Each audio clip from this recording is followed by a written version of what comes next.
ফেনী জেলার জনপ্রিয় Liaquat Ali Bhuiyan sir, MP বানাবো তোমাকে ফেনী সদর উপজেলার।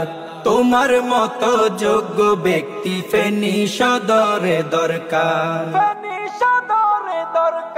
রাজপথের ত্যাগী পুরুষ মাজলুম এই জননেতা, ফেনী সদর উপজেলার মানুষে কয় যার কথা। রাজপথের ত্যাগী পুরুষ মাজলুম এই জননেতা, ফেনী সদর উপজেলার মানুষে কয় যার কথা। লিয়াকত স্যারের পক্ষ থেকে সালাম হাজারো হাজার, এমপি বানাবো তোমাকে ফেনী সদর উপজেলার। তোমার মতো যোগ্য ব্যক্তি ফেনী সদরে দরকার। ফেনী জেলার জনপ্রিয় লিয়াকত আলী ভূঁইয়া স্যার, এমপি বানাবো তোমাকে ফেনী সদর উপজেলার।